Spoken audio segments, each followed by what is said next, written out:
Boa noite, meus netinhos. Tertino os meus pensamentos aqui, Gente, fiquei imaginando a nossa história de hoje. Que belezura, Pinóquio. Nossa, é uma história clássica, né? É o nosso primeiro encontro, gente. Eu tô tão feliz de participar desse momento, ser convidada para poder, assim, contar as histórias, né? Esse livro maravilhoso que eu ganhei, com todas as histórias aqui, mais algumas. Bom demais, e aqui só tá as histórias, porque as análises mesmo estão no livro Era Uma Vez para Adultos. Já conhece? Psicografia do meu netinho Everson Santos, pelo espírito Fritzshine e pela benfeitora Mihal Fassa. Os dois fazem análises dos contos infantis, fazendo um paralelo com a psicologia, com a ciência, com a filosofia, com o espiritismo e principalmente com o Evangelho de Jesus. E na noite de hoje nós vamos começar essa série de 30 encontros com essa história que eu assim adoro, que é a história do Pinóquio. Acompanha aí comigo. Era um alegre vilarejo. Vivia Gepeto, um simpático e experiente carpinteiro. Gostaram da minha carpintaria que eu montei? Para ajudar vocês a viajar. Sua oficina tinha prateleiras cheias de brinquedos de madeira por todos os lados. Uma noite, o grilo falante que passava por perto resolveu entrar. Ficou impressionado com tantas coisas fantásticas e maravilhosas. Gepeto, apesar de estar velhinho, ainda trabalhava bastante. Ele criou um boneco de madeira quase perfeito, a qual deu o nome de Pinóquio. Não seria ótimo se você fosse um menino de verdade? Suspirou ele. Gepeto era um homem tão bondoso que a fada azul resolveu realizar seu sonho e atendeu ao pedido. Deu vida ao boneco de madeira. Se você provar que é valente, sincero e generoso, um dia será um menino de verdade, disse a fada. Para ajudar Pinóquio, a fada escolheu o grilo falante para ser a consciência do boneco. Gepeto adorou a surpresa. Por isso, decidiu que o filho iria para a escola como todo menino normal. No caminho da escola, Pinóquio encontrou João Honesto e Gideão, dois malandros que o convenceram de que ele ficaria rico usando seu talento de ator. Pouco depois, os malandros venderam o boneco para o circo de marionetes. O sucesso foi tanto que o lugar vivia lotado. Pinóquio passava as noites preso em uma gaiola. O dono do circo não deixava que o boneco de madeira voltasse para casa. Em uma dessas noites, a fada azul apareceu e perguntou por que ele não estava indo à escola. Presta atenção, Pinóquio contou muitas mentiras e seu nariz começou a crescer. A cada mentira, o nariz crescia mais e mais. Imagina aí o nariz do Pinóquio crescendo, gente. Cada vez que ele mentia, o nariz crescia mais e mais, mais e mais. Foi ficando com o nariz grande. Imaginou o que era? Boneco com nariz grande. O grilo falante insistiu até que o menino finalmente falou a verdade. Então a fada o libertou e tudo voltou ao normal. No entanto, quando voltava para casa, Pinóquio foi levado pelos dois malandros à Ilha dos Prazeres, onde as crianças não precisavam estudar, só se divertir. Nessa ilha, as crianças brincavam, comiam guloseimas à vontade e viviam sem regras. Mas, de repente, todos começaram a virar burros. Quando percebeu o que estava acontecendo, o grilo salvou Pinóquio antes da transformação se completar. Ele ficou apenas com as orelhas e o rabo de burro. Ao voltarem para casa, não encontraram o carpinteiro. O velhinho saíra para procurar o filho. Qual é o pai que ficava preocupado, né, gente? Tantas noites fora de casa. Gepeto ficou preocupado. Pinóquio então decidiu sair em busca do pai.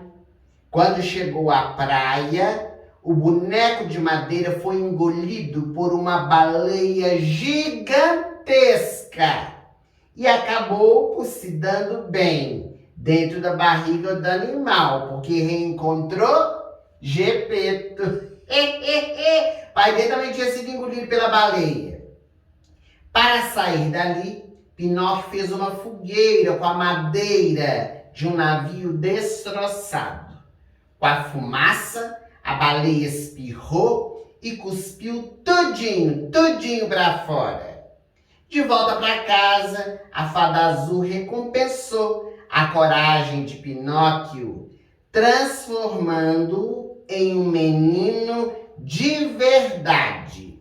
E esta foi a realização do sonho de Gepeto. Quem disse que os sonhos não podem se tornar realidade? Não é? Você tem sonhos? Tem. Tem vontade de se tornar-se realidade? Pois então, os do Gepeto se tornaram. Gente, hoje nós vamos aprender demais, não vão? Com essa historinha do Pinóquio.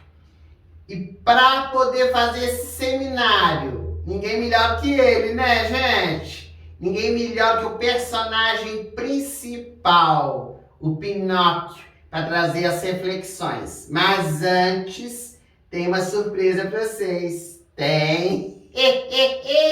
Nosso encontro é recheado de surpresas, meus netinhos. Vocês vão ver, tudo maravilhoso. Preparado com muito carinho, só para você, porque você é nosso convidado especial. Então, para a gente poder entrar no clima, depois de ter aprendido nessa história, relembrar essa história do Pinóquio, esse conto de fada, agora a gente vai escutar a voz divina, maviosa, da Aline Charrade, acompanhada do violonista Lucas Felipe. E eles vão entoar para nós, gente, a música tema do Pinóquio. Vão viajar nas imagens? Vão! Depois ele vai voltar, o Pinóquio, para poder falar tudinho com vocês sobre o nosso seminário. Fica tudo com Deus e até breve.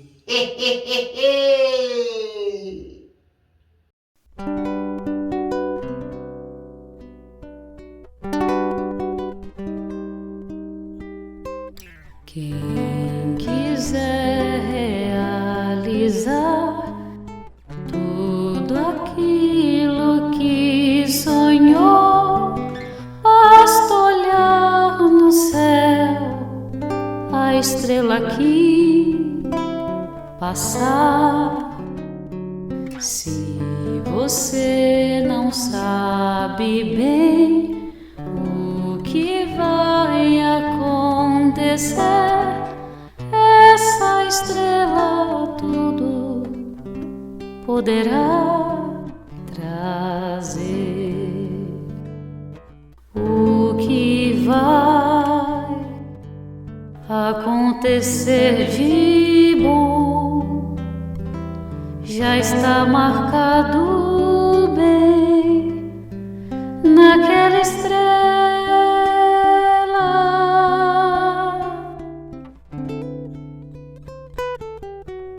e é só você pedir e a estrela transformar em realidade o que você sonhou.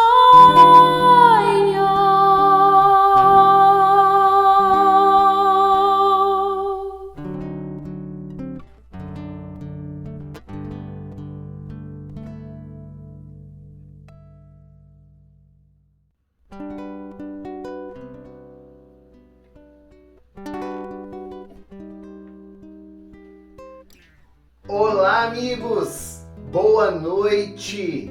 Meu nome é Pinóquio. Sejam bem-vindos ao nosso encontro virtual. Hoje damos início às histórias do livro Era uma Vez para Adultos. Em cada encontro virtual, vamos estudar uma história diferente e hoje vamos iniciar com a minha história, a história do Pinóquio. Se você quiser adquirir o livro, você pode entrar no site que está no chat ao vivo e também na descrição desse vídeo. Basta acessar, adquirir e você receberá pelo correio. Comprando o livro, você também estará ajudando a Fraternidade Sem Fronteiras, porque parte da venda deste livro será destinada a essa instituição que tem realizado atividades tanto no Brasil quanto na África. Uma parte também da venda do livro será utilizada para a divulgação da doutrina espírita. Talvez a minha história seja uma das mais conhecidas histórias infantis no mundo. A história encanta e nos traz muitas reflexões. Algumas delas para serem colocadas em prática no nosso dia a dia. O meu nome, ele advém de uma palavra típica do italiano falada na Toscana, que significa pinhão. Este conto ele foi escrito por volta meados do século XIX, na Itália, por Carlos Lorenzini, que assumiu o pseudônimo de Carlo Collodi. A primeira versão dessa história aconteceu em 1883. O romance recebeu o nome As Aventuras de Pinóquio. E a partir daí, várias adaptações foram feitas, até que em 1940 foi lançado pela Disney em um desenho animado e tornou-se então realmente um clássico e conhecido mundialmente. O meu conto, ele inicia com Gepeto, um velhinho que trabalha em uma oficina. Ele é carpinteiro. E pelo fato de Gepeto ser carpinteiro, isso já nos faz recordar as páginas do Evangelho. Porque quando Jesus esteve aqui na terra, ele foi filho de um carpinteiro chamado José. José, por meio do seu trabalho digno e honesto, trazia o sustento para toda a sua família. E, logicamente, logo que Jesus teve idade suficiente para tal, o menino era levado para a carpintaria para poder aprender o ofício de seu pai. O espírito Humberto de Campos, também conhecido com o pseudônimo de Irmão X, no livro Boa Nova, nos narra essas experiências, esses dias em que o jovem, ao lado do seu pai, aprendia o ofício e fabricava os utensílios para todo o cotidiano. Era também através deste trabalho que eles tinham o seu sustento. No entanto, Gepeto da nossa história, ele também era carpinteiro, mas ele confeccionava brinquedos de madeira. Esse era o seu forte, criar brinquedos para as crianças. E este fato já nos dá ensejo para podermos compreender um pouco a respeito dessa história. Em todas as épocas, criança sempre foi criança. E é muito importante que o espírito, quando esteja reencarnado, possa vivenciar essa fase infantil com muita propriedade. É nesse período da infância, segundo nos informam os benfeitores espirituais, que o espírito vai ser educado, reeducado pelos seus educadores, pelos seus genitores em especial.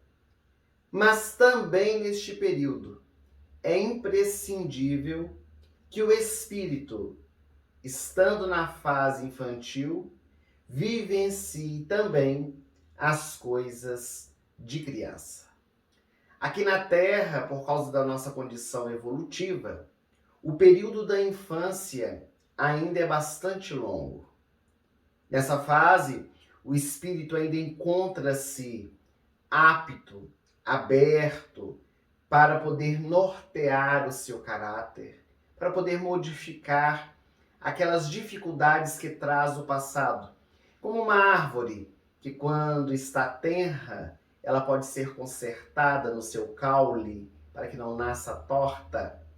Então, no período da infância, os pais, os educadores, acompanhando o processo de desenvolvimento daquele espírito, pode ir tolhindo os erros e incentivando as qualidades e também as virtudes. Então é por meio da educação que o espírito ele vai talhando o seu caráter, vai construindo o seu porvir para se tornar um homem, uma mulher de bem no futuro. Mas de acordo com os pedagogos, os pediatras, nessa fase infantil, uma das experiências mais marcantes é o universo lúdico da criança, o imaginário, que inclusive é criado por meio dos brinquedos. Então, os brinquedos na fase da infância têm uma preponderância, têm uma importância muito grande para o desenvolvimento intelecto, moral daquele espírito. De uma maneira geral, inclusive encontrando a importância desses fatores trazidos pela ciência, muitas escolas modernas possuem na sua intimidade uma brinquedoteca, com brinquedos lúdicos, instrutivos, para que os alunos possam, inclusive, dar asas à fantasia.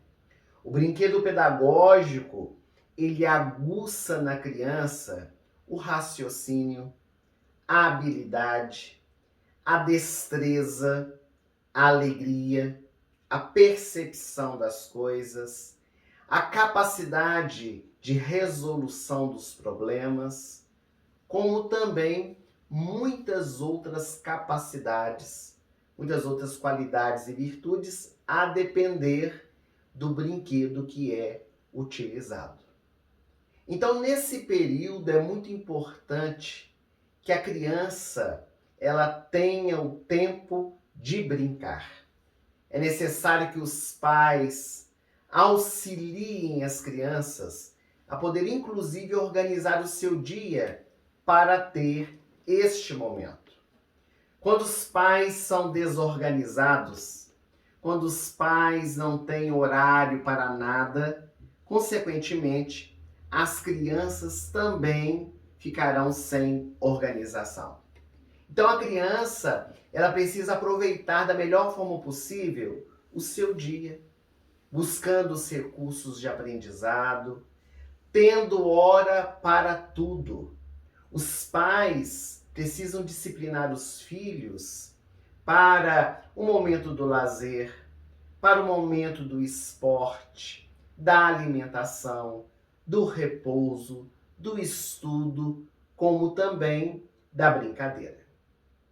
É preciso evitar dar às crianças responsabilidades que elas ainda não possuem, que vão além da sua idade. É muito comum os pais desejarem que os seus filhos se tornem adultos antes do tempo, dando-lhe tarefas, dando-lhe funções que não são da sua alçada. É claro que a criança, desde pequena, ela precisa ter responsabilidades, de acordo com a sua idade. Compromissos dentro do lar, como arrumar o quarto, depois de ter tirado os brinquedos do lugar, colocar de volta, colocar no lugar o uniforme, colocar a toalha molhada no lugar certo. Tudo isso são tarefas que a criança precisa aprender desde pequena. Mas nós não podemos dar compromissos para a criança, como, por exemplo, para que ela trabalhe, para que ela traga o sustento para casa, porque isso vai gerando outras dificuldades dentro do contexto familiar e, consequentemente, também dentro da nossa sociedade.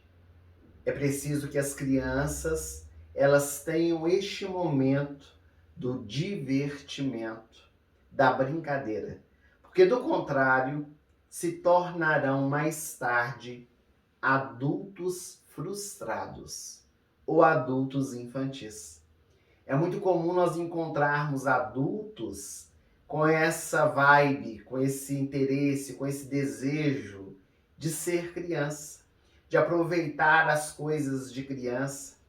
E quando esse adulto que não teve infância tem um filho, ele entra no universo do filho e às vezes disputa com ele, briga com ele por causa dessa movimentação que não teve na época que era criança. Então há uma grande chance, logicamente que nós não podemos generalizar, mas há uma grande chance de que o adulto fique imaturo quando não tenha esse tempo de ser criança, de poder utilizar das brincadeiras para desenvolver este lado ilusório, fantasioso da vida. Então, Gepeto, da nossa história, ele entende a necessidade da criança brincar e se dedica a poder criar estes brinquedos pedagógicos.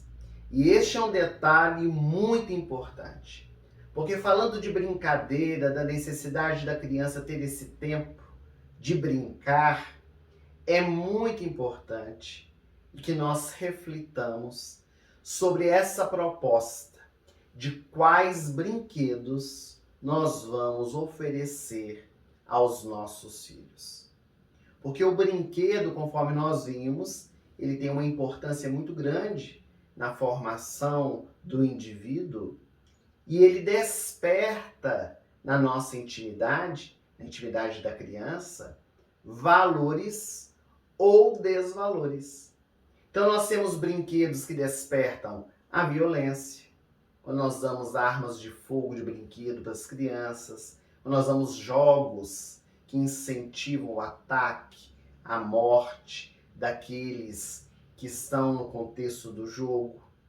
Outros incentivam a disputa, tem que ganhar para poder alcançar os objetivos. Outros, inclusive, brinquedos atrofiam a mente da criança, naquela repetição exagerada do mesmo ato, do mesmo movimento, criando então dificuldade da criança de desenvolvimento motor. Há outros, inclusive, que trazem à criança o incentivo ao raciocínio.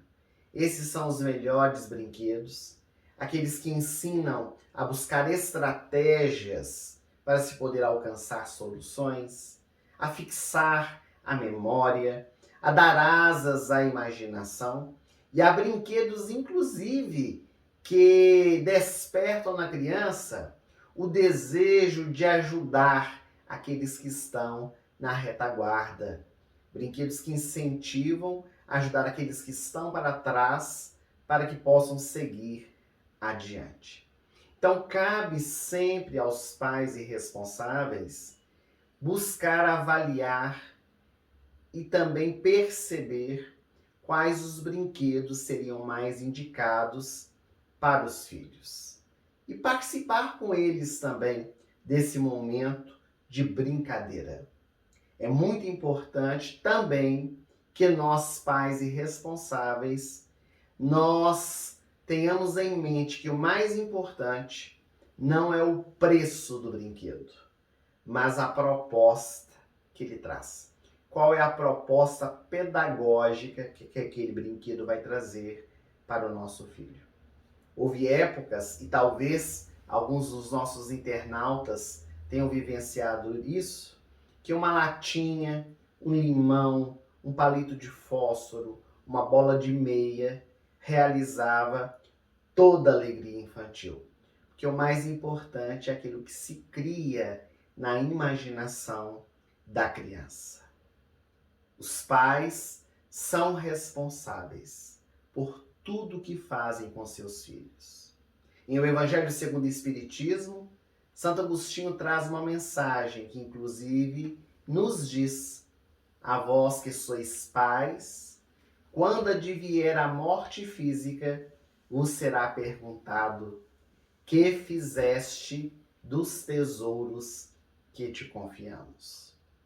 Quando nossos filhos, então, não são crianças na época certa, ao se tornarem adultos, deixarão a infância assumir aqueles verdadeiros compromissos que dizem respeito a uma nova fase da vida com imaturidade, com infantilidade. Então é muito importante que nós meditemos sobre isso para saber lidar com essa fase infantil das crianças que estão ao nosso entorno. Nas histórias infantis, é muito comum apresentar o seio familiar. Em todas as histórias infantis, há um clã de família onde é trabalhada a história. E geralmente, nestes contos, a família constituída é aquela família clássica da mãe, o pai e os filhos. Hoje nós sabemos que as famílias elas são constituídas das mais diferentes maneiras. Temos famílias constituídas de mães e filhos, pais e filhos, pai, mãe e filhos, pais homossexuais cuidando de filhos, avós cuidando de netos e daí por diante. Mas geralmente nos contos de fada, a família tradicional, o pai, a mãe e os filhos, onde a figura da mulher, ela representa um papel muito importante, que é o da maternidade. As mães dedicadas, que cumprem com seu papel, que oferecem a boa educação aos seus filhos. E, em geral, em todos os contos, a mulher sempre é muito bem valorizada para que possamos perceber a importância dela dentro da sociedade. Mas, em especial, este conto da minha vida, Pinóquio, tem uma característica. Quebra este paradigma dos conceitos familiares, porque traz a figura paternal de Gepeto. Um homem já idoso, que carrega a inocência de criança no seu coração, a bondade na sua alma.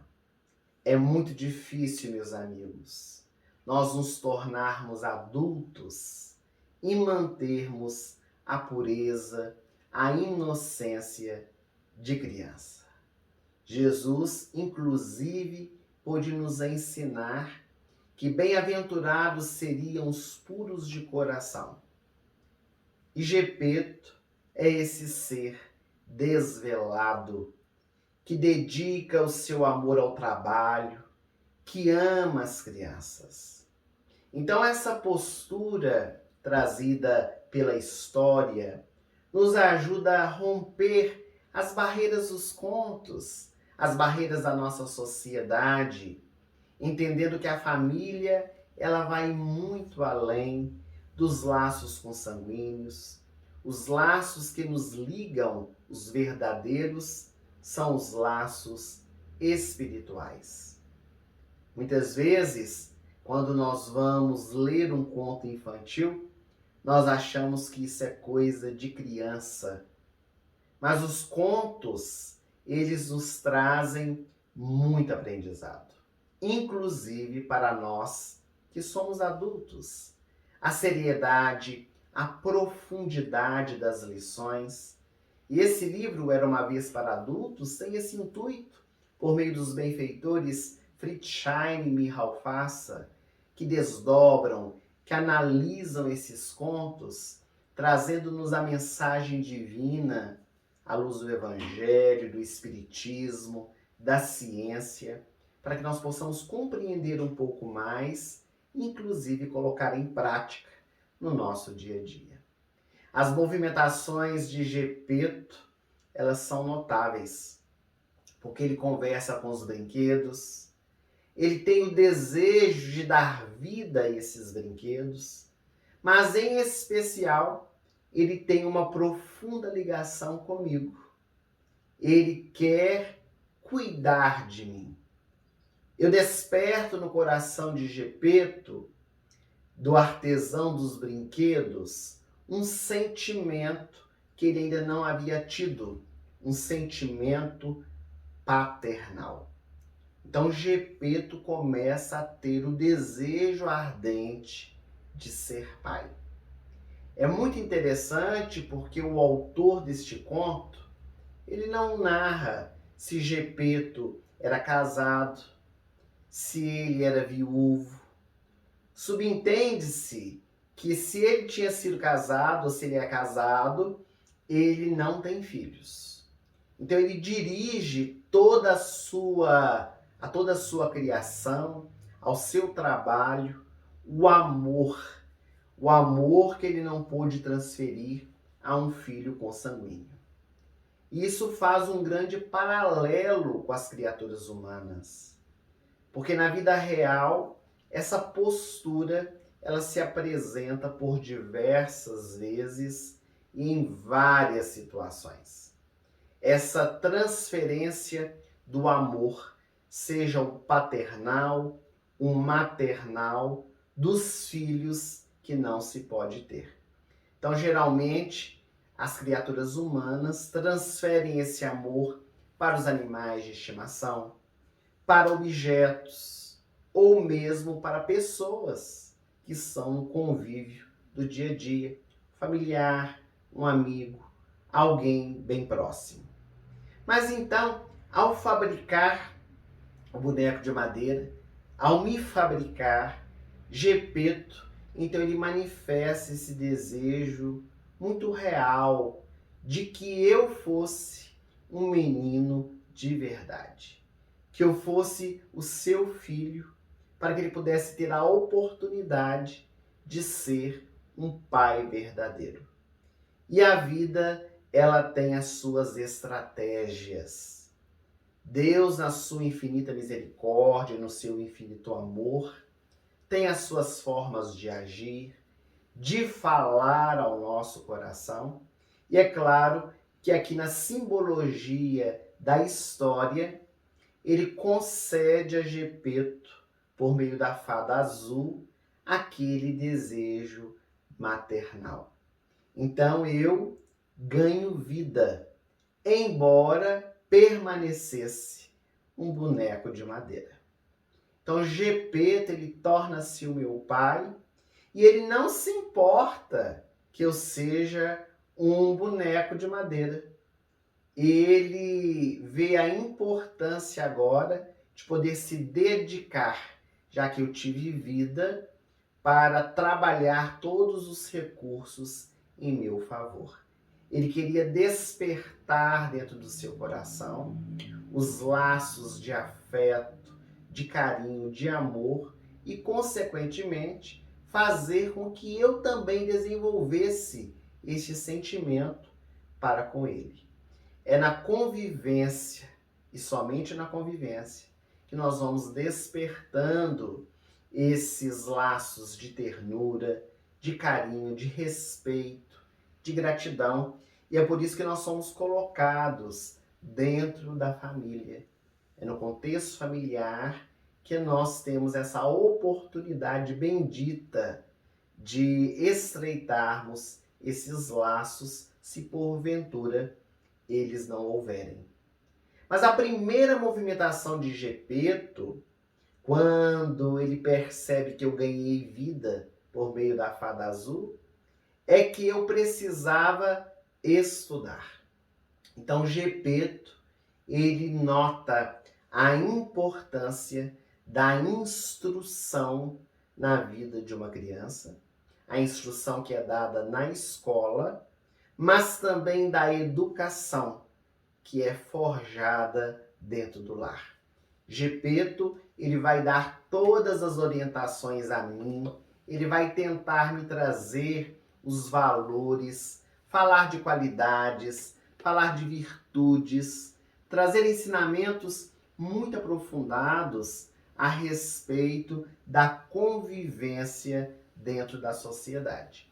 E me coloca na escola para que eu pudesse aprender a ler, a escrever, a fazer contas, típico do aprendizado que nós temos dentro de uma escola.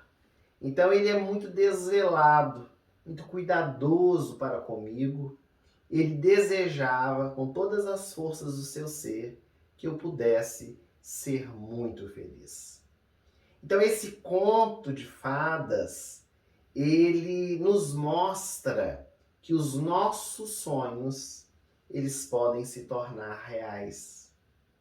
Mesmo que esses sonhos sejam apenas vivenciados na nossa imaginação.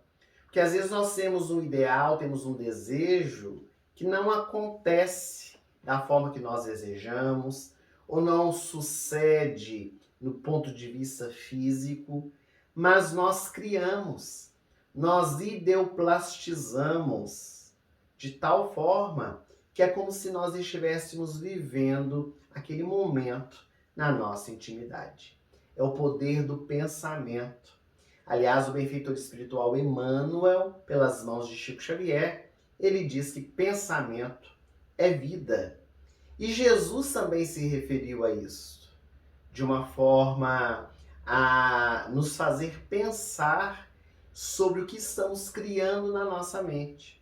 Há um ensinamento nas páginas do Novo Testamento que diz que se uma mulher compromissada olhar com olhos libidinosos para um homem, ela está cometendo adultério, pelo simples fato de pensar. Isso também se dá, é óbvio, aos homens. Um homem compromissado que olha para uma mulher e a cobiça, ele também está cometendo adultério. Porque o pensamento engendra, cria toda aquela experiência. Mas o ápice da dedicação de Gepeto para comigo é quando, na história, eu não volto para casa. Depois da escola, eu começo a enveredar por outros caminhos, nós vamos ter ainda ocasião nesse seminário de analisar sobre isso. Mas Gepeto, ele fica muito preocupado comigo. Ele assume aquela postura do pai que ama, do pai que deseja que o filho esteja em casa, em segurança. e ele sai de casa para poder me procurar sem medir nenhum tipo de esforço. E aqui nós temos uma outra reflexão. Qual é o pai, qual é a mãe que não deseja encontrar o filho que se perdeu, o filho que por acaso não tenha retornado para casa? Nós temos muitos filhos que literalmente estão desaparecidos. Noticiário todos os dias informa filhos que foram a algum lugar, foram para a escola, foram para o lazer, foram ao cinema e que desapareceram e não se tem notícias a respeito do que sucedeu. Isso é uma grande dor para as famílias que vivem essa experiência. Mas nós temos muitos filhos que estão perdidos, perdidos nas drogas, perdidos na prostituição, perdidos nas escolhas infelizes, que saíram de casa e foram para bem longe. E todo pai, toda mãe que ama, o desejo ardente do seu coração é poder reencontrar, trazer de volta para casa. Jesus, no seu evangelho, especialmente no evangelho de Lucas, nos fala sobre as parábolas dos perdidos, que é justamente sobre essa movimentação de quem perde, quer encontrar e quando encontra se rejubila. Qual é o pastor que, tendo 100 ovelhas, ao perder uma, não deixa as 99 sozinhas e não vai procurar aquela que se perdeu? E a encontrando, faz uma grande festa, se rejubila, porque a ovelha perdida foi encontrada. Qual é a mulher que, tendo 10 dracmas e perdendo uma, logo começa a procurar em toda a casa aquela que se perdeu? E ao encontrar a dracma perdida, também se regozija, chama as vizinhas, se alegra por ter achado o que lhe era bem valioso. Como também a famosa parábola do filho pródigo, que faz parte dessas 3 parábolas dos perdidos, que é uma história bastante conhecida, que nos fala do filho mais jovem, que perdeu a parte na herança, foi viver os seus sonhos ideais e depois retorna e o pai o aguarda de braços abertos. Logicamente que aqui nós temos a postura de Gepeto um pouco diferenciada do pai da parábola do filho pródigo. Aqui Gepeto se assemelha mais ao pastor e também à mulher que perdeu a dracma, que sai a procurar, quer achar de todas as formas o filho que se encontra perdido. Então o amor de Gepeto é um amor puro, é extraordinário e por isso a vida proporciona que o seu sonho de ser pai de verdade, pudesse realmente acontecer quando a fada azul me transforma em um menino de carne e de osso. Então são muitas situações que essa história nos traz que nós vamos ter ainda a oportunidade de poder avaliar. Eu deixo de ser um boneco de madeira para poder me transformar em um menino de verdade. Mas o que nós gostaríamos de poder avaliar, conversar ainda sobre este conto é que Gepeto, ele acreditando naquilo que ele sonhava, ele trabalhou, ele cuidou para que tudo pudesse acontecer, suceder, plantando boas sementes. Os nossos sonhos, muitas vezes, eles se materializam. A divindade cuida para que tudo possa se encaixar de forma que nós mesmos atinjamos os nossos ideais, os nossos objetivos. Gepeto, ele teve fé, ele trabalhou para isso durante toda uma vida e toda semeadura ela gera colheita. A semeadura é livre, mas a colheita é obrigatória. Então ele colheu essa alegria inigualável da paternidade. Mas na história que hoje nós estamos estudando, além da figura de Gepeto, que é uma figura muito carinhosa, uma figura muito importante, nós temos também eu mesmo, o personagem principal, o boneco Pinóquio. Desde o momento em que eu tive vida, em que eu me transformei em um boneco de madeira com vida, passei a ter então experiências humanas, embora ele não tivesse um corpo humano. Então, de uma forma rudimentar, a vida humana ela foi se apresentando no meu cotidiano. E a Fada Azul, ela colocou ao meu lado, para poder me auxiliar no meu dia a dia, um grilo falante, para que ele pudesse servir de alerta, para que ele pudesse me auxiliar nas minhas vivências do dia a dia. Nós aprendemos com a doutrina espírita que quando o princípio inteligente ele se humaniza, o espírito passa a ter a capacidade de raciocínio, do pensamento contínuo, constante. E as potencialidades da nossa alma, elas vão se desenvolvendo pouco a pouco, à medida que as oportunidades elas vão batendo à nossa porta. Cada um de nós, de acordo com a nossa evolução, nós estamos em um nível de consciência. E nela que está esculpida a lei de Deus.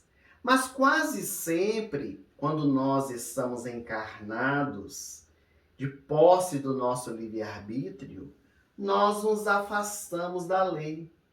Muitas vezes enveredamos por caminhos menos felizes, não desejamos escutar a voz da nossa consciência, e a mensagem ela precisa ser reavivada dentro de nós. É como se a divindade nos desse mais uma oportunidade, acendendo luzes no nosso caminho. Então, simbolicamente no conto, o grilo falante que surge na minha vida, trazido pela Fada Azul, se torna essa consciência que vai me alertando, que vai falando sobre as realidades, mas que respeita a minha liberdade de escolha. Muitos homens e muitas mulheres na história da humanidade realizaram esse papel. Trouxeram a mensagem divina de volta, mas nem sempre foram escutados, nem sempre foram seguidos. Inclusive, Jesus falou a respeito disso, quando convocou os seus apóstolos ao trabalho. Os homens os perseguirão, vos açoitarão por mim, por minha causa, mas aquele que perseverar até o fim, esse sim será salvo. É preciso que no nosso dia a dia nós aprendamos a escutar a nossa consciência. Essa voz íntima que fala, que nos dá diretrizes, que nos alerta, não entre, não vá, não realize. E é muito comum, inclusive nos filmes infantis, todos nós já devemos ter visto, nos contos da Disney, há inclusive nos filmes do Pato Donald, muito comum isso acontecer, aparecer o anjo e o demônio, que é a simbologia da consciência, onde o anjo diz para fazer algo bom, o demônio do outro lado aparece insuflando o lado negativo. Mas o que chama bastante atenção é que o anjo e o demônio são eles mesmos. Então aparece o Pato Donald, que é o personagem central, ao lado dele o Pato Donald vestido de anjo, do outro lado o Pato Donald vestido de demônio. Porque o anjo e o demônio, de uma linguagem simbólica, é a luz e sombra. São essas experiências que estão dentro do nosso coração, como convites para nós podermos escolher esse ou aquele caminho. Então, diante dos comportamentos, diante das atitudes que vou tomar na minha jornada, muitas vezes o grilo falante trazia suas considerações, mas nem sempre eu escutava. Como muitos de nós, na nossa jornada, também não escutamos a nossa intuição, os direcionamentos que chegam por meio dessas experiências, que são convites, que são oportunidades de reflexão em torno da situação que nós estamos vivenciando. Portanto, procuremos sempre escutar a voz da nossa consciência. E essa tomada de decisão, ela se apresenta em todas as experiências da nossa vida, principalmente no nosso campo familiar, profissional, social. Então a voz interior, ela vai nos dizendo para adotar essa, aquela atitude, e às vezes, ou na maioria delas, acabamos por adotar um caminho bem diferente.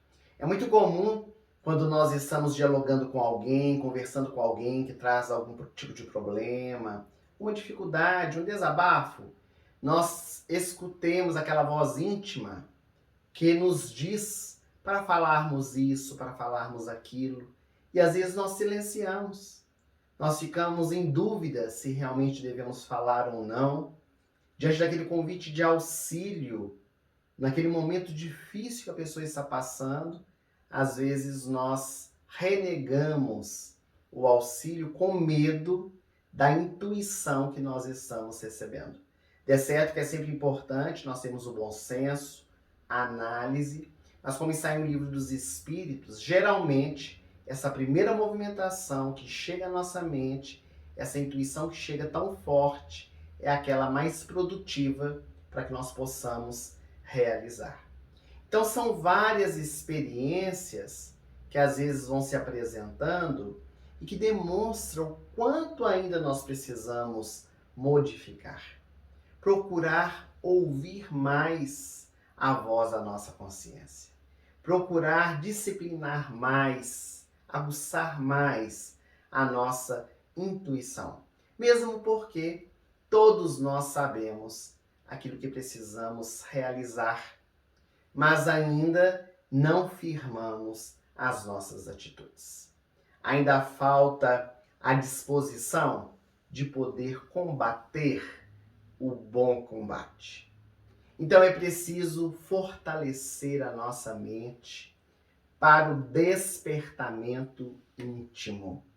Fazer brilhar a nossa luz na escuridão, para que nós consigamos seguir adiante. Isso significa subir o nível da nossa consciência, dilatar as possibilidades dentro do nosso coração, para um dia atingirmos o que os estudiosos dizem ser a consciência cósmica, quando todos nós entenderemos que estamos irmanados numa só vibração, num só sentimento.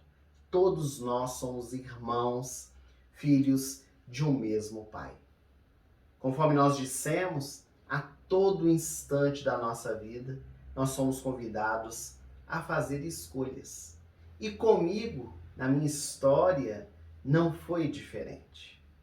Os convites, eles surgem, e como o próprio nome indica, é um convite, onde nós aceitamos ou recusamos. E aceitar ou recusar depende da consciência de cada um de nós.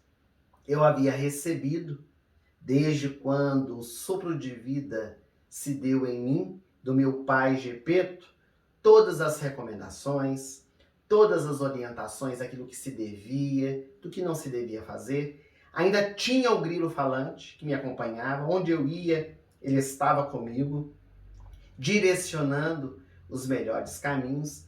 No entanto, várias vezes no transcorrer da história, tomei caminhos indevidos. adentrei caminhos infelizes. Porque ora na nossa jornada nós acertamos, ora nós erramos. Todos nós somos sujeitos a errar, nós não somos perfeitos, temos as nossas dificuldades, temos as nossas imperfeições. E o grande desafio, é claro, para todos nós, é buscar sempre o acerto. Porque ele nos ilumina, ele nos faz progredir, nos faz desenvolver as potencialidades na nossa alma. Chega um momento na nossa existência em que é preciso fazer uma escolha crucial, meus amigos.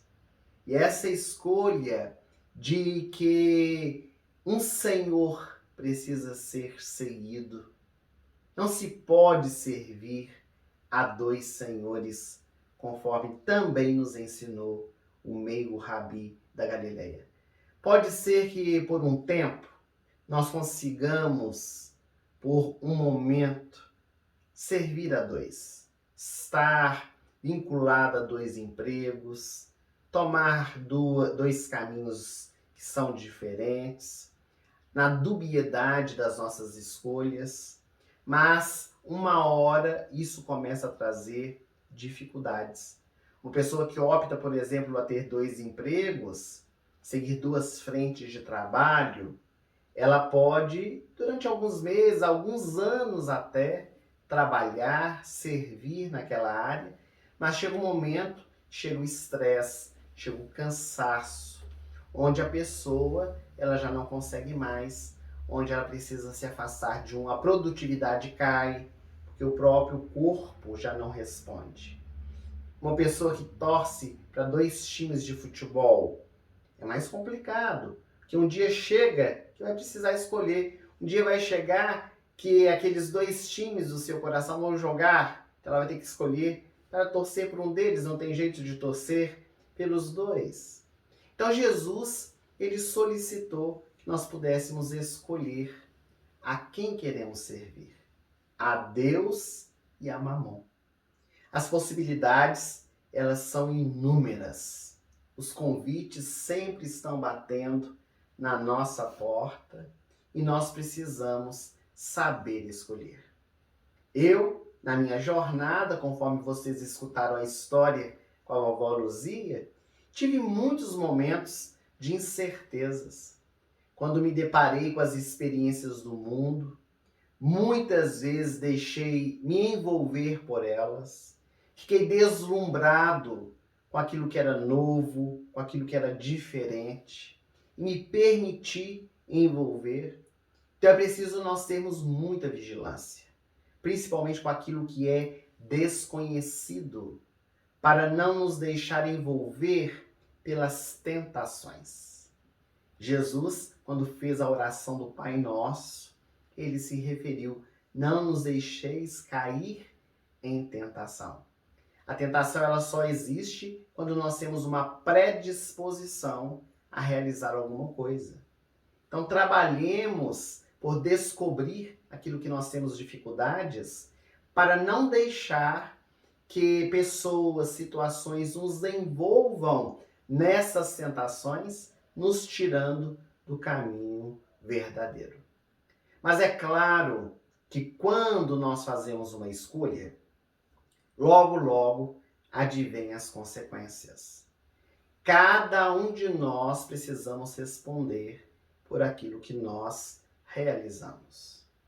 E neste momento pelo qual nós estamos passando no nosso planeta, nós estamos vivendo um convite atualíssimo de Jesus, onde ele nos chama a fazer as melhores escolhas.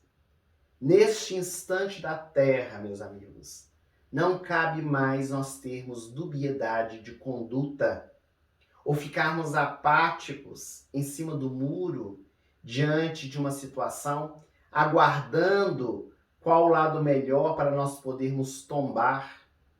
É preciso que nós tomemos atitudes, que nós peguemos as rédeas da vida, que nós decidamos, por nossa própria análise, de posse da nossa consciência, qual o melhor caminho, qual o mais acertado, lembrando sempre que a decisão, a última decisão, é sempre nossa.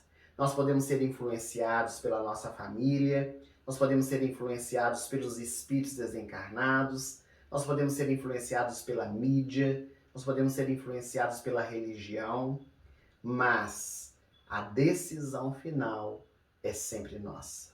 E por isso a responsabilidade é colocada em nossas mãos. É claro que esse ensinamento de Jesus, não se pode servir a Deus e a Mamon, não nos diz para nós abandonarmos as coisas do mundo. Nós estamos no mundo, precisamos das coisas do mundo, elas são importantes, mas que nós procuremos também cultivar as coisas de Deus. Dai a César o que é de César, dai a Deus o que é de Deus. Também é um ensinamento que nós podemos retirar dessa história, desse conto infantil tão conhecido por todos nós. Mas nessa história há um fato muito peculiar, há um acontecimento que chama bastante atenção, que a espiritualidade chamou, intitulando a mensagem como um método antidisciplinar. Eu quero que vocês vejam comigo o que aconteceu com Pinóquio. Prestem bastante atenção. Segundo os benfeitores espirituais, conforme nós dissemos, há na minha história esse método antidisciplinar. Vamos entender um pouco a respeito disso. Toda história infantil que se preze, ela tem um intuito, é claro, de poder ensinar, de trazer valores, trazer conhecimento, boas maneiras, abrir inclusive a mente para as verdades da vida, esclarecer aqueles pontos obscuros que muitas vezes nós não conseguimos compreender, despertar as potencialidades da nossa alma e, é claro, apontar caminhos salutares para uma vida inteira. Mas, em específico, nesse meu conto, há uma situação muito inusitada que merece a nossa atenção a respeito disso. Toda narrativa, toda história, conto, parábola, a pessoa que vai contar, ela imprime na história os seus próprios conceitos. Ela traz as suas ideias, ela traz os seus ideais, ela traz também as suas visões. E diz até um ditado popular que quem conta um conto sempre aumenta um ponto. Então, não apenas a minha história, Pinóquio, como também outras histórias, e são poucas, que alguns conceitos eles precisam ser revistos. Alguns pontos que não desmerecem em nada a história, mas que precisam ser analisados para nós não incorrermos em erros. Porque durante muito tempo, na história da humanidade, nós fomos educados à base do medo. Se nós, por exemplo, formos ver a história do povo hebreu, nós vamos perceber que a história é marcada de orientações que são dadas a ele, onde eles aprendem que a desobediência fazia com que o indivíduo ele pudesse pagar pelo erro que cometia até a terceira e quarta geração. Então a punição era um recurso muito utilizado ao tempo de Moisés. Uma ideia de um Deus que era punitivo, vingativo, que tinha predileções, era muito difundido. E era necessário que assim fosse, por causa da condição evolutiva que aquelas pessoas elas se encontravam. Isso leva hoje muitas pessoas a dizerem esses conceitos que foram trabalhados desde a época de Moisés. As pessoas dizem assim: eu sou temente a Deus. E temor é muito diferente de fé. Temor não é fé. Muitos judeus, muitos de nós, deixamos de fazer isso ou aquilo com medo de Deus. Não é porque nos conscientizamos. Não é porque entendemos que aquilo não é bom na nossa vida. É porque nós temos medo do que pode nos acontecer e também a terceira e quarta geração da nossa família.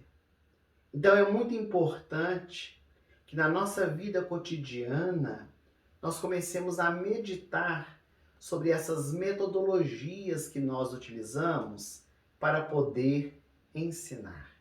Porque essa história da punição, ela se repete a todo instante.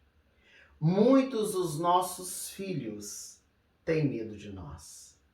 Muitos dos filhos têm medo de pais, de mães, de educadores, por causa dos castigos que vão receber se eles fizerem isso ou aquilo. Então, deixam de realizar para não ser castigados, mas na primeira oportunidade que tiverem, vão fazer, porque ainda não aprenderam. Então, a metodologia da educação, do medo, não é a mais conveniente. Quanto nós pudermos que utilizemos do diálogo. Há várias maneiras de poder se educar. E esta, a do medo, não é a mais adequada, embora seja a mais utilizada. Imprimir um medo na criança, no jovem ou mesmo no adulto, para poder conseguir esta ou aquela atitude, não é um bom método disciplinar. É um método indisciplinar. Porque o medo, meus amigos, não educa a ninguém. E eu acabei me envolvendo nas escolhas infelizes que eu fiz com dois malandros, João Honesto e Gideão.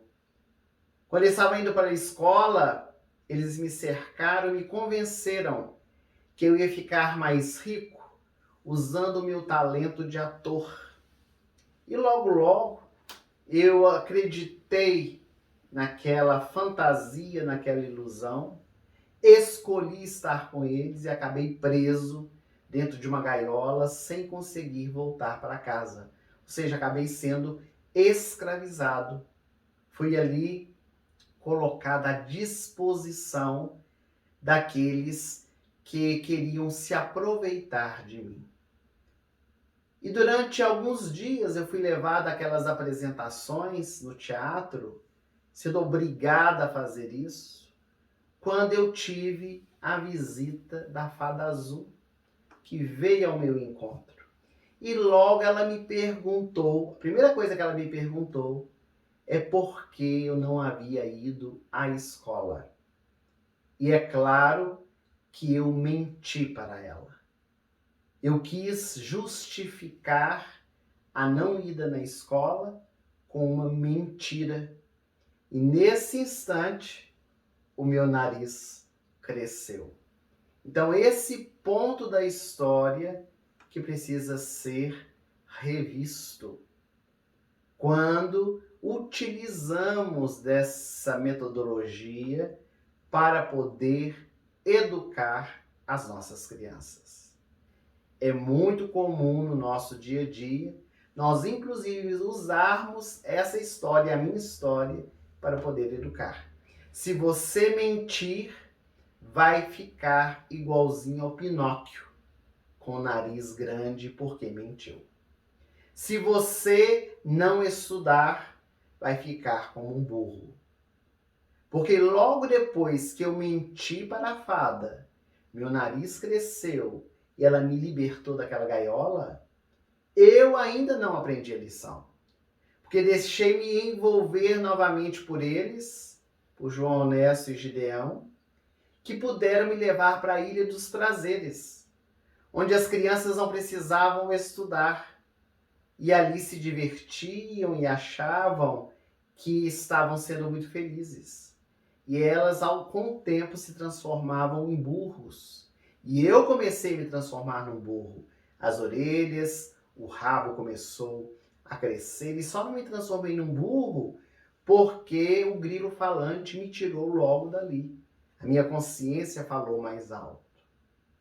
Mas esse conceito ele ficou impregnado dentro da nossa sociedade.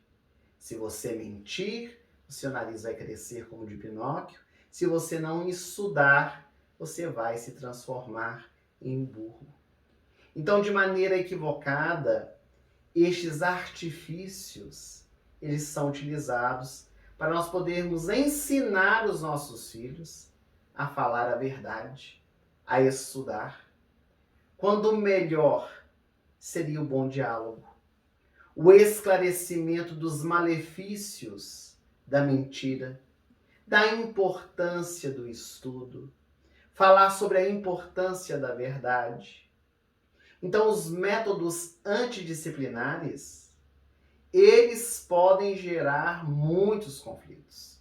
Porque essas falas que às vezes a gente acha que não tem importância, ela impregna na vida do ser.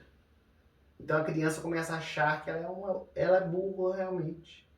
Porque os pais a todo instante estão dando essa característica a ele. Então cresce com diversos conflitos, dificuldades, baixa autoestima, não se valoriza. Então é preciso nós revermos esses conceitos, porque na época do homem tecnológico é muito importante que nós possamos buscar uma postura educativa, de forma que nós busquemos realizar a tarefa de uma maneira construtiva, por meio da orientação, do esclarecimento, utilizando sempre os métodos disciplinares corretos. Porque esses é que vão trazer esclarecimentos, que vão proporcionar, por meio da metodologia, possibilidades de transformação.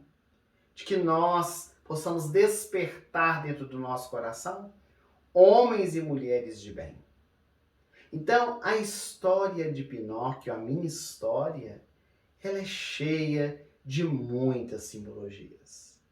E depois que tudo isso aconteceu, que meu nariz cresceu, que as minhas orelhas dilataram e também o rabo de burro apareceu e o grilo falante me tirou da Ilha dos Prazeres, nós conseguimos fugir dali.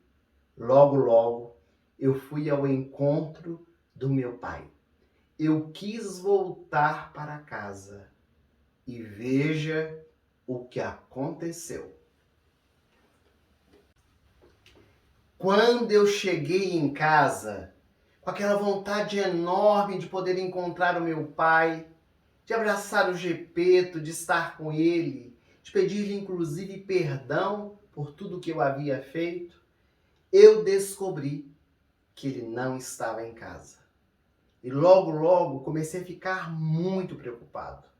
E saí em busca dele, claro, acompanhado do grilo falante. E quando fui procurá-lo, acabei adentrando também no mar, porque alguns me disseram que talvez ele pudesse estar nas águas do mar. E dentro do mar, acabei sendo tragado por uma baleia. Essa parte da minha história, ela é muito interessante. Porque nas páginas do Antigo Testamento tem um fato que se assemelha um pouco com a minha história, a história de Pinóquio, que é a história de Jonas. Você já ouviu falar de Jonas, o profeta de Israel? Ele foi convidado a realizar um trabalho em Nínive. E quando recebeu esse chamado de Deus, ele não aceitou o convite. E depois de passar por diversas experiências com a tripulação no barco, Jonas ele foi jogado em alto mar e engolido por uma baleia. E quando ele foi engolido pela baleia, ele acabou sendo levado até o local onde era necessário ele estar. Então, o enorme cetáceo, a baleia, levou Jonas para Nínive, vomitou ele ali bem próximo da praia, para que ele pudesse estar no local onde precisava. Então, o arquétipo de Jonas, ele retorna na minha história infantil.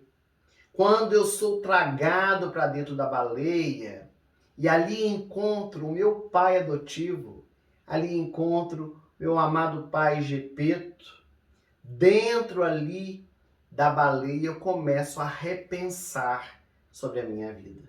E o mais curioso, dentro de tantas baleias dentro do oceano, eu fui tragado logo pela baleia que também tragou o meu pai. A necessidade dos encontros, dos reencontros, para que nós possamos meditar um pouco sobre a vida.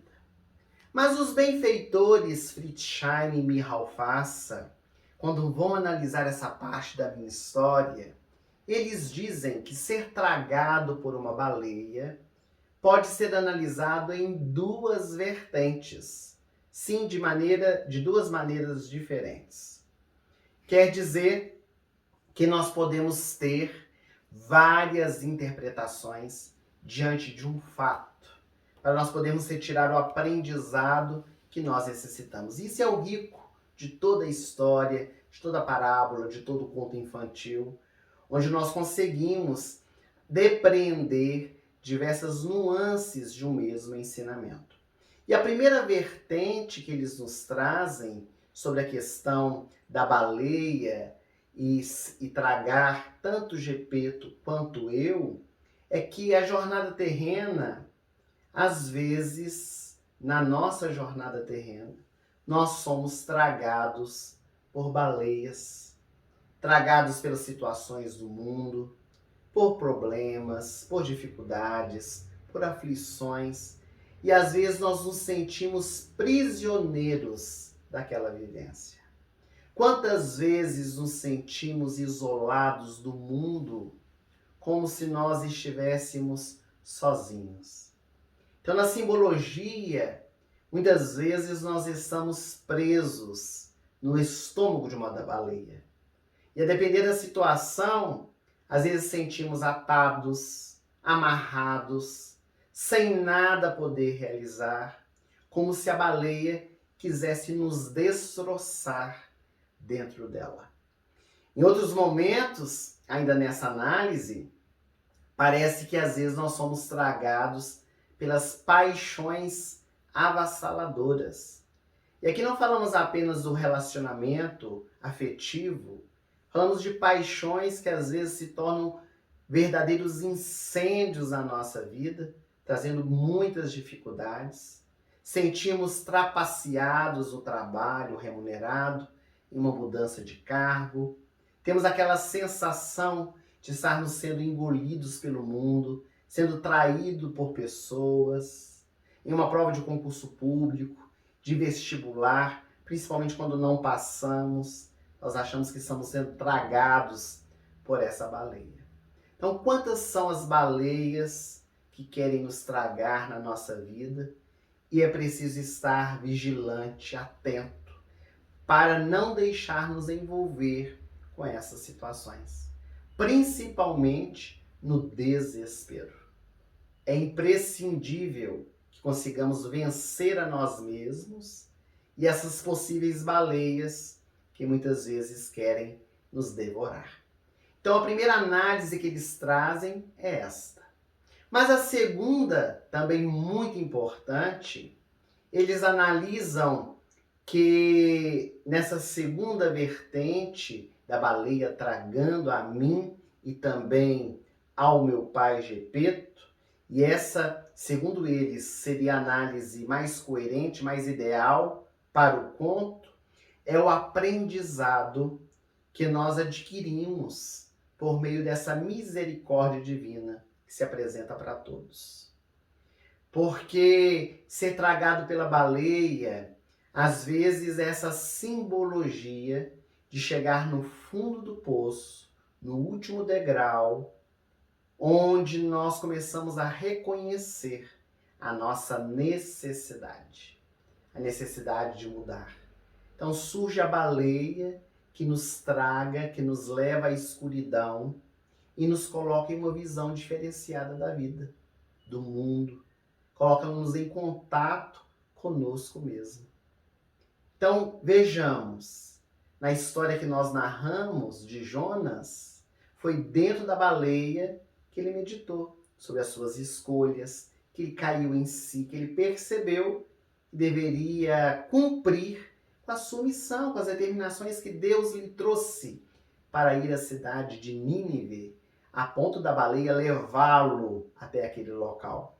Logicamente que essa história ela é simbólica, como também a minha. Então foi dentro da baleia que eu caí dentro de mim mesmo. Principalmente quando vi ali o meu pai adotivo, com o coração amargurado, desesperado pelo meu sumiço. Ele também desceu ali aos últimos degraus, no desespero, na dor de um pai, sem saber o que fazer para poder me encontrar. Então isso tudo me levou à meditação dos acontecimentos, das minhas escolhas. Então nesse momento, meus amigos, acontece algo extraordinário na história. É nesse momento que eu ganho vida. Nesse instante da história, eu alcanço a maturidade. Eu desperto para o entendimento da vida. Eu crio situações para poder sair daquela situação em que eu me encontrava, querendo iniciar uma nova vida, uma nova experiência. Então, de uma maneira simbólica, essa baleia, ela representa um útero que gera. Essa baleia representa a oportunidade que nos coloca novamente no mundo, que nos traz de volta à realidade, para o nosso aprendizado, para o nosso crescimento espiritual. Então, neste instante da história, que é um dos mais comoventes, é quando a fada azul, ela me transforma em um menino de verdade e Gepeto então realiza o grande sonho da sua vida. Então, um dos pontos mais comoventes da história é essa movimentação que é realizada a partir das minhas escolhas. Mas dentro de todo este contexto da minha história de Pinóquio, eis que uma outra análise é muito importante de ser feita dentro deste contexto, relacionada inclusive a Gepeto, que é a escolha de ter um filho. Ele escolhe adotar-me. Ele quer ser o meu pai. Nas nossas famílias, geralmente, ocorre um planejamento reencarnatório. Os filhos consanguíneos. Antes de nos reencarnar, participamos de reuniões no mundo espiritual, decidimos qual a família vamos ter, onde vamos nascer, quantos filhos vamos ter, escolhemos a nossa profissão, escolhemos tantas situações da nossa vida, onde tudo vai sendo delineado, traçado. E naturalmente, à medida que a vida vai se sucedendo, algumas coisas se modificam, outras se transformam, segundo as escolhas que vamos dando, segundo o nosso livre-arbítrio. Mas, quando nós atingimos a nossa vida adulta, nós podemos, tendo maior liberdade, fazer outras escolhas, outros direcionamentos, podemos mudar de cidade, podemos mudar de emprego, podemos mudar de casa, mas nenhum de nós conseguimos mudar de família. Às vezes nós podemos nos afastar da nossa família, mas onde quer que nós formos, ela vai conosco. A família é esse reduto onde nós somos convidados a vivenciar para estreitarmos os nossos laços, para podermos vivenciar essa experiência como uma oportunidade de redenção.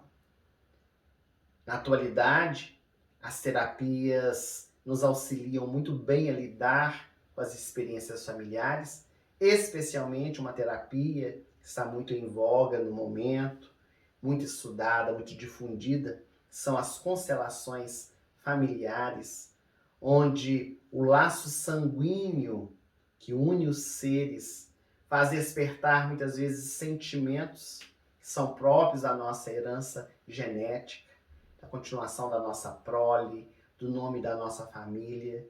Isso nos ajuda muito a defender o que é nosso, a poder valorizar os nossos antepassados, a poder rememorar as suas experiências aqui na Terra. Mas dentro do contexto familiar, há uma movimentação que é muito bela, que é a adoção. Quando o indivíduo escolhe, quando alguém busca um filho para trazer para a intimidade do contexto familiar. É um gesto de amor grandioso, capaz de transformar vidas, de fortalecer corações. Essa virtude sublime que renova quem sente. A espiritualidade diz que o filho adotado é o filho escolhido. Ele não veio até os pais. Foram os pais que foram buscá-lo. E Gepeto, ele tem esse sentimento tão nobre. Ele desperta essa vontade imensa de ser o meu pai. E o seu coração amoroso me envolve de tal forma que a misericórdia divina permite que ele tenha essa experiência. Nas páginas do Evangelho nos comove o encontro de Jesus com Madalena, que talvez nas páginas do Evangelho seja uma das primeiras referências do Mestre em relação à adoção. Essa movimentação que hoje está tão presente dentro da nossa sociedade. Quando Madalena, ela começa a transformar a sua vida, ela tem essa vontade de seguir os passos de Jesus, e ela está na casa de Simão Pedro, ajoelhada aos pés do Mestre, chorando, ela pede-lhe: Senhor, deixai-me seguir os passos. Eu quero ir contigo para onde tu fores. E Jesus lhe diz: primeiro vá e ama os teus filhos. Mas desgraçada de mim, Senhor, que não posso ser mãe. Eu tenho meu ventre varado 1000 vezes pelos homens e sou estéril. Não posso ser mãe. Então vá e seja mãe dos filhos que não têm mães, das mães que não têm filhos. Porque quando chega a primavera, minha filha, o muro velho se reverdece e se enche de flores. Que o muro das tuas equivocadas paixões também possa florescer, perfumando a todos aqueles que estejam ao seu derredor. E essa mulher extraordinária, que passou a acompanhar os passos de Jesus, que transformou a sua vida, ela se tornou olhos para os cegos, pernas e braços para os trôpegos, até que já depois da crucificação de Jesus, logo depois do Pentecostes, quando o Mestre ascende aos céus, convidando os apóstolos ao ir de pregai, Madalena, sozinha na praia de Dalmanuta, encontra-se com os leprosos.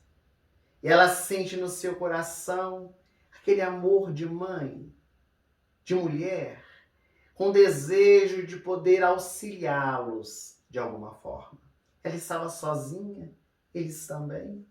E ela dá entrada, então, ao Vale dos Leprosos ou dos Imundos, cemitério dos mortos-vivos, onde durante 10 anos consecutivos ela foi a mãe daqueles seres, lavando as feridas, falando-lhes do Evangelho e levando, inclusive, a mensagem da esperança, do amor, de dias melhores e da vida futura. Então, Madalena, nas páginas do Evangelho, é esse exemplo de dedicação, de adoção com amor dentro do seu coração. Então, Gepeto, da nossa história, que sonhava em ser pai, teve esse pedido concedido, amou com todo o seu coração a mim, o filho que foi tão esperado, que não era consanguíneo, mas era o filho do coração, e dedicou-se de forma absoluta para que o filho pudesse ser feliz. E é claro que neste contexto, nessa relação tão amorosa, eu também pude descobrir, criar os meus vínculos de carinho, de amor para com ele, embora às vezes tenha me revoltado contra ele, não tenha seguido os seus ensinamentos, mas quando sou transformado em humano, eu aprendo essa grande lição. Então a história, a minha história, a história de pai e de filho é muito rica de ensinamentos. Convida-nos ao exercício genuíno do amor, que fortalece os nossos laços familiares. Que nós possamos meditar sobre isso. Que os nossos laços afetivos sejam estabelecidos em laços espirituais. Aqueles que permanecem para sempre. Que realmente nós transformemos os laços consanguíneos em laços eternos. Há nas páginas do Evangelho, já caminhando para finalizar o nosso encontro, uma passagem também que nos comove, quando Jesus está pregado na cruz. E ali aos pés da cruz está Maria, juntamente com João, o apóstolo amado. E ela olhando para Jesus, o seu sofrimento, ele havia pedido água, e os soldados levaram uma esponja vinagrosa com aloés e fel. E ela diz, chorando, carne da minha carne, coração do meu coração, até quando durará o seu sofrimento? E eis que naquele instante, Jesus olha para ela e diz, mulher, eis aí o teu filho. E olhando para João, diz, filho, João, eis aí a tua mãe. E naquele instante, Jesus quebra os laços consanguíneos, demonstra os laços espirituais que nos unem. Ele transforma a sua mãe em nossa mãe. Que nós possamos, então, quebrar também esses paradigmas. Que nós possamos criar essa família universal, despertando dentro do nosso coração o verdadeiro sentimento do amor. Para o nosso coração, foi uma alegria estarmos juntos nessa noite, com tantas reflexões trazidas pelos benfeitores espirituais. Se você gostou do nosso encontro, dê o seu like. Se é a primeira vez que você se encontra aqui no nosso canal, inscreva-se. Ative o sininho, as notificações, para que outras vezes, quando outras histórias, outras palestras entrarem no ar, você seja avisado pelo próprio canal aqui do YouTube. Sejamos todos juntos pela divulgação do bem, pela internet, pela divulgação do Evangelho e do Espiritismo. E aguardem, porque em breve iremos anunciar o nosso próximo encontro, a nossa próxima história, que será apresentada pelas redes sociais, aqui no canal do YouTube. Nossa próxima história será uma também muito conhecida, Os Três Porquinhos. E você é o nosso convidado especial. Uma boa noite para todos nós e até breve, se Deus quiser.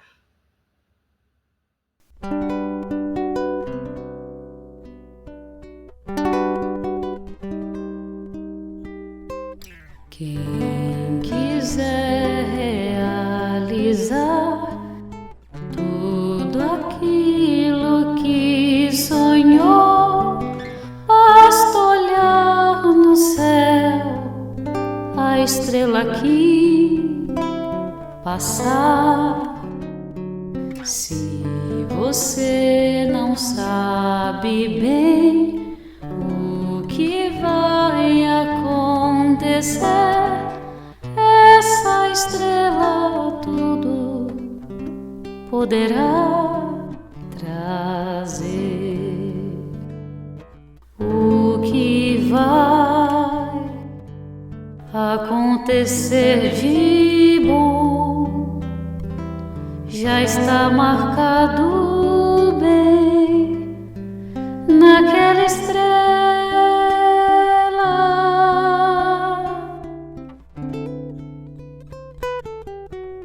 E é só você pedir e a estrela